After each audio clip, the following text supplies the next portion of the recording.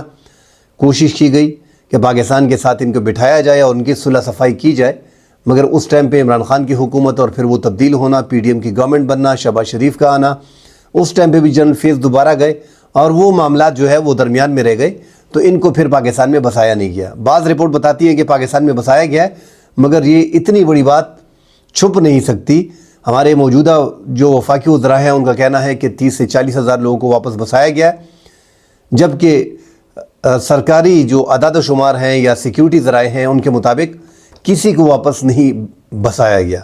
کیونکہ یہ اس ٹائم پہ اگر عمران خان چاہتا بھی یا موجودہ حکومت چاہے بھی تو سیکیورٹی فورسز کے اسٹیبلشمنٹ کے بغیر ان کو واپس نہیں بسایا جا سکتا۔ ان کو بسانے کی بات غزنی میں اس ٹائم پہ ہوئی تھی کہ ان کو سرحدی پٹی سے نکال کے غزنی میں شفٹ کیا جائے گا، اس کے لیے یو اے ای نے 10 ارب جو درہم تھے وہ بھی ان کو فراہم کیے تھے اور ان کے لیے باقاعدہ غزنی میں فلیٹ بھی بنے تھے۔ تاہم اس پہ پاکستان میں دو رائے پائی جاتی ہیں کہ چند افراد کو واپس بسایا گیا ہے اور موجودہ حکومت کا یہی موقف ہے کہ ان ٹی ٹی پی کو لانے والے عمران خان ہی تھے۔ بہرحال اس بحث سے ہٹ کے اب پاکستان وہاں پہ افغانستان میں بفر زون بنانے جا رہا ہے۔ یہ خبریں ناظرین ساؤتھ ایشیا انڈس سے بھی آ رہی ہیں، اس میں بھی ہم نے دیکھا کہ یہ خبر چھپی ہے، اور اس سے پہلے بھی اس خبروں پہ بات ہو رہی تھی کہ افغانستان کے علاقے میں، ان کے علاقے کے اندر بفر زون بنانے کی تیاری کی جا رہی ہے، مگر چونکہ افغانستان ڈیورنڈ لائن کو نہیں مان رہا، اس کو فرضی لکیر کہتا ہے اور پاکستان کے خلاف کشیدگی میں اضافہ بھی ہو گیا ہے، تو مشکل لگ رہا ہے کہ افغانستان کے ایریا میں بفر زون جو ہے وہ بن پائے۔ بہرحال پاکستان اور افغانستان اگر دونوں اس پہ ایگری کرتے ہیں اور دونوں کچھ علاقے بفر زون، مطلب ایسے علاقے جو نو گو ایریا ہے جہاں پہ نہ پاکستانی فورس جا سکتی ہے نہ افغانستان کی فورس آ سکتی ہے، تو بہترین عمل یہی ہے کہ اس سائڈ سے اور اس سائڈ سے دونوں ایریاز سے بفر زون بنا دیا جائے۔ ایک بفر زون ہوگا جس میں نو انٹری ہوگی وہاں پہ، تو یہ آسانی رہے گی، کم از کم وہ ایک شدت پسندی کا ایک مسئلہ مکمل طور پہ ختم ہو جائے گا، اور پاکستان افغانستان کو جو اتنی کشیدگی چلی آ رہی ہے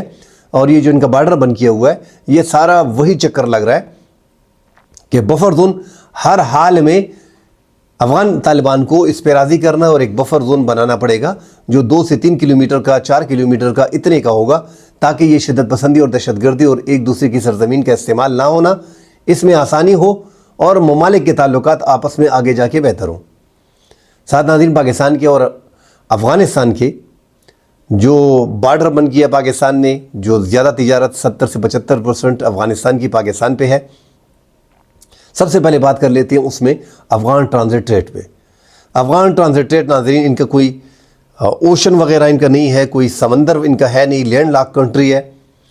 اور پاکستان ساؤتھ ایشیا تک، وسطی ایشیا ممالک تک پاکستان کوشش کرتا ہے کہ ہماری تجارت وہاں پہ بھی ہو، کیونکہ ہمارے تعلقات ازبکستان کے ساتھ اور تاجکستان کے ساتھ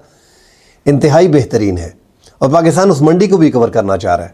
آج کل کے دور میں تجارت تمام تر ممالک کے لیے ضروری ہوتی ہے، اگر تھوڑی سی بھی جگہ ملتی ہے تو بندہ وہاں پہ اپنے پاؤں جما لیتا ہے۔ دو ممالک کے مابین ٹی ٹی پی کے حوالے سے کشیدگی چلی آ رہی ہے، اس لیے پاکستان نے یہ افغان ٹرانزٹ ریٹ جو ہے وہ روک دی ہے۔ سمندر کے راستے جو درآمد کرنے کی اجازت افغانستان کو دی گئی تھی، اور اس معاہدے کے تحت افغانستان کو جو سامان پاکستان کے بندرگاہوں، کراچی کے بندرگاہ کو آ رہا تھا اور بعد ازاں افغانستان کو جاتا تھا، تو اس پہ کسٹم ڈیوٹی اور ٹیکسز وغیرہ سے وہ فری تھا، وہ فری ڈیوٹی کا سامان تھا۔ یہ تقریباً 3.6 ارب ڈالر کا سالانہ جو ہے یہ پاکستان کا خسارہ ہو رہا تھا اس سے۔ اس کی بڑی وجہ ناظرین، یہ ایک سمگلنگ کا اڈا بن چکا تھا۔ سمگلر جو ہے وہ اس ٹائم پہ پاک افغان بارڈر کو اور پاکستان افغان کشیدگی کو لے کے انتہائی پریشان ہے۔ یہ 3.6 ارب روپے جو پاکستان ڈیوٹی فری تھا، یہ افغانستان کے لیے تھا کہ یہ افغانستان جائے گا اور وہاں پہ یہ استعمال ہوگا، مگر چونکہ پاکستان اس پہ ڈیوٹی فری، کوئی ٹیکس نہیں، کوئی کسٹم ڈیوٹی نہیں، یہ واپس جو ہمارے سمگلرز ہیں خیبر پختونخوا کے آس پاس کے اور کچھ راستوں میں پنجاب میں، ان کو خالی کر دیا تھا، ان کنٹینروں کو خالی کر دیا جاتا تھا اور وہ ڈیوٹی فری جو ہے وہ ان کو فائدہ ملتا تھا۔ اب ناظرین اگزامپل دوں اس کی سمجھنے کے لیے، جیسے الیکٹرانک کے سامان ہو گئے ہیں اور فونز ہو گئے ہیں. جو فونز پاکستان سے جا رہے ہیں تو جس پہ 50% پاکستان نے ٹیکس لگانا ہے وہ ٹیکس فری جو ہے وہ افغانستان جا رہے ہیں. اب وہ فون جو پاکستان میں افغانستان لے جانے ہیں وہ راستے میں پاکستان میں اتر جاتے ہیں تو اس پہ وہ 50% جو ٹیکسز ہیں وہ اس پہ نہیں لگتے, تو وہ ڈیوٹی جو ہے وہ اس پہ عائد نہیں ہوتی. اس طرح دیگر سامان جو تھا تو پاکستان کو ٹھیک ہے, ایک طرف پاکستان 1.4 ارب ڈالر جو ہے وہ یہ تجارت پاکستان کی سفر ہوئی ہے ان 6 ماہ میں, دوسری طرف 600 ملین ڈالر کی افغانستان کی سفر ہوئی ہے. اب 5,500 کے قریب کنٹینرز جو ہیں وہ افغانستان کے کھڑے ہیں جس میں ظاہری سی بات ہے جو ان کے زیادہ تر اشیاء ہیں وہ تباہ ہو رہے ہیں, خراب ہو رہے ہیں, ان کو مسئلہ بن رہا ہے. جو 23 ٹن کا مال انہوں نے کوشش کی ایران کے ذریعے پاکستان میں داخل کرنے کے لیے, وہ بھی پاکستانی کسٹم حکام نے واپس کر دیا ہے, اس سے بھی ان کو بڑی مشکلات آ رہی ہیں. 4,651 ٹرک تو ان کے یہاں پہ رکے ہوئے ہیں جو افغان ٹرانزٹ ٹریڈ میں ان کا مسئلہ آ رہا ہے. 729 چمن کے قریب چمن بارڈر پہ ہیں اور 142 کنٹینر جو ہیں وہ تورخم بارڈر پہ ہیں. اس طرح دیگر جو کراسنگ ہے وہاں پہ بھی بڑا مسئلہ آ رہا ہے جو غلام خان کا بارڈر ہے. تو افغان شہریوں کو اس ٹائم پہ مشکلات اس لیے پیش آ رہی ہیں کہ ان کے جو طالبان ہیں ان کے پاکستان کے ساتھ جو تعلقات خراب ہوئے ہیں وہ TTP کو لے کے ہوئے ہیں. پاکستان کبھی نہیں چاہتا کہ افغان عوام کو یا پاکستانی عوام کو یہاں پہ جو پشتون ہے اور وہاں پہ جو پشتون ہے اور جو چمن کے راستے بلوچ ہیں, پشتون ہیں اور جو افغانستان کی اس سائڈ پہ ہیں کہ ان کو نقصان ہو. مگر یہاں پہ TTP پاکستان کے لیے ایک بڑا مسئلہ کریٹ کیا ہوا ہے. جو پاکستان میں افغان طالبان سے پہلے حملے ہوتے تھے 50 سے 80 89 تک ہوئے ہیں, پھر بڑھتے بڑھتے 2021 میں یہ فگر آگے بڑھا ہے. 2025 تک ہم نے دیکھا ہے کہ اس جنوری سے لے کے اکتوبر تک اگر آپ پورا ریکارڈ نکال کے دیکھیں تو 850 900 حملے ہو چکے ہیں اور باقاعدہ پاکستان ثبوت پیش کر رہا ہے. اس لیے افغانستان کے ساتھ پاکستان نے تجارت بند کی ہوئی ہے. زیادہ تر پاکستان کا الیکٹرانک کا سامان, ٹیکسٹائل کا سامان, سگریٹس, فونز یہ افغانستان جایا کرتے تھے. پاکستان کو جو نقصان ہوا ہے ازبکستان اور تاجکستان کی جو آرڈرز ہم نے لیے ہیں اور اس حساب سے جو ان کو وہاں پہ فراہم کرنا ہے تو وہ پاکستان جو ہے وہ بائی ایئر وغیرہ اب بھجوائے گا. تو پاکستان کو بھی مشکلات ڈیفینیٹلی آ رہی ہیں, مگر افغان طالبان کا زیادہ نقصان اس لیے ہو رہا ہے کہ اگر وہ چیخیں مارے ہیں کہ ہم ایران سے لے کے آئیں گے تو آپ ایران جو ہے وہ اپنے فریش فروٹ لے کے گئے ہیں اور تفتان کے ذریعے جب آپ اندر داخل ہوئے آپ نے کوشش کی ہے کہ وہ واپس پاکستان کے اندر آئے اور پاکستان نے اس کی اجازت نہیں دی. پاکستان 25 کروڑ کے ملک کی منڈی ہے آپ کے لیے اور ایران جو ہے پاکستان کے مقابلے میں ایک چھوٹا ملک ہے, تو آپ وہاں پہ وہ کور نہیں کر سکیں گے. 3-4 مہینے بعد واپس آپ کو پاکستان کے ساتھ ہی بیٹھنا پڑے گا, ورنہ یہ ایک جنگ ہوگی اور اس جنگ میں ہی پاکستان, جس طرح ہم نے کل بھی کہا تھا کہ اگر افغانستان کے ساتھ جنگ ہوتی ہے تو صرف اس طرح جنگ نہیں ہوگی کہ TTP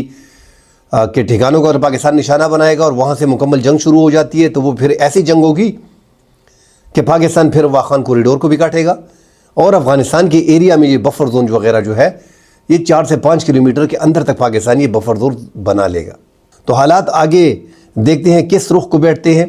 جو گٹھ جوڑ افغانستان کا اور انڈیا کا ہے پاکستان اس کو بھی بڑی قریب سے دیکھ رہا ہے. ساتھ ناظرین ایک بار پھر دھماکہ ہوا ہے دلی میں, ایک دھماکہ ہوا اب مقبوضہ جموں کشمیر کہ ایک تھانے میں نوگام میں وہاں پہ رات کو 11:20 پہ ایک دھماکہ ہوا جو ایمونیم نائٹریٹ کا بتایا جا رہا ہے اور اس تھانے میں دھماکہ ہوا ہے جو ناظرین وہاں پہ دلی میں جو دھماکہ ہوا اس کی انویسٹیگیشن کر رہے تھے اور اب سرکاری خبریں ان کی وہی ہیں کہ یہ ایمونیم نائٹریٹ جو ہے یہ جیش محمد سے ریکور ہوا تھا اور اب وہاں پہ کہا جا رہا ہے کہ یہ دہشت گردی کا واقعہ نہیں ہے. تو کچھ پک رہا ہے پھر ایک بار پھر جو خبریں جوڑی جا رہی ہے. پہلگام کا واقعہ ہوا, پہلگام کو جوڑا گیا دلی کے دھماکوں سے کہ وہاں پہ ان کے جو جس کی گاڑی تھی وہ پہلگام کا رہائشی تھا, ان کے گھر کو کل بم سے اڑایا گیا, گھر کو ڈیمالش کر دیا گیا. کشمیریوں پہ مسلمانوں پہ ظلم و ستم شروع ہے. یہ جو رات کا دھماکہ ہوا ہے اس میں بھی کچھ نہ کچھ ایسا ہی ہو رہا ہے کہ سرکار جو بتا رہی ہے میڈیا کچھ اور بتا رہا ہے. تو سرکار یکدم پاکستان پہ الزام بھی اب نہیں لگا رہی.